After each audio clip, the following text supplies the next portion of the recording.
Hi there, welcome back to Apatros Review. In this episode, Prometheus Trap, directed by Andrew Bellware in the year 2012. Yeah, Prometheus Trap, not Prometheus. I'll get around to doing Prometheus sometime in the future, don't worry. Now, hi there, welcome back to Apatros Review, your guide to the wild world of science fiction, action, and horror cinema. Me, your host, Mile Sipka. Now, in this episode, we look at the film Prometheus Trap, which is an ultra low budget, actually very low budget, direct-to-video film that came out in the UK on the 1st of October 2012. I have no information when this film came out in other places. Now, this is one of those Andrew Bellware films. I actually got a total of 2 of these in my collection. I'll review the other one in the future. Now, Andrew Bellware is one of those hard-working, highly resourceful filmmakers whose only misfortune is operating on the sharp end of the cheap stick. His films, from the late 1990s to today, being very bargain basement in the production values. But you can't blame the guy for trying his best. In some cases he even manages to outgun the big boys in his own way. Prometheus Trap might be seen by most people as being a cheap knockoff of the overblown Ridley Scott sci-fi film Prometheus. Some would even call this a mockbuster. But the reality is that while Scott's Alien prequel was an overblown mess, top-shelf visual effects masking a very sloppily written script that tends to argue in favor of atheist ideology and ancient astronauts bullshit, Bellware's film, however, is a cheaply mounted but very intelligent hard science fiction story that is only undermined by lackluster direction and those El Cheapo production values. Now, in a distant future where the planet Earth is in a galactic war against the colonial worlds as originally settled, a military ship belonging to the Galactic Alliance and its last 3 remaining crew, one of whom is an android, are diverted from their trip home to go to a derelict ship known as the Prometheus to recover an experimental weapon that can help them defeat Earth for good. They aren't told any more than that, but as they dock with the derelict vessel and awaken its 3 surviving crew, things go from good to bad to war, when one of the survivors on the derelict is actually a saboteur from Earth who activates the weapon and destroys both ships. Or so it seems. The experimental weapon is in fact a time gun, designed to remove a targeted ship or planet from time completely. What an insane concept. As a result of the weapon being set to self-destruct, this causes the 2 ships to relive the past couple of hours of their existence over and over again in an eternal time loop. This is only obvious to the 2 androids of the ships, who are immune to the temporal amnesia that the humans have. In other words, the androids are the only ones who are aware of their fate, and attempt to end the time loop, although their efforts seem to always end up for naught, or in different ways. Now, for a cheap science fiction film with a budget of only 560 grand, 5, 6, and 4 zeros, shot in a warehouse fit up to look like the interior of a spaceship, and with second-hand props and public domain source CGI, Prometheus Trap is a film that, while severely hobbled by the cheapness and some glaringly bad technical decisions, nevertheless manages to interest sci-fi fans who have no problems watching cheap sci-fi with a story that's pretty damn clever.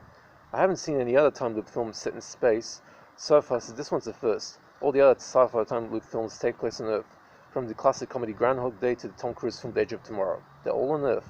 This one's in space, so that's the first. And completely outguns the likes of Prometheus, although both films end up squarely on the C rung of my grading ladder. The ending for this one is pretty grim, but at least it doesn't cause any major plot holes. The technical aspect of the production is pretty poor, not counting the set design. There is an ongoing belief among low-budget filmmakers that shooting their low-budget films in a 2:35 ratio, that's full scope, will automatically make their films look better. This is something that is just plain wrong. The 2:35 ratio is only effective on films that have stories that need to be told in 2:35 ratio.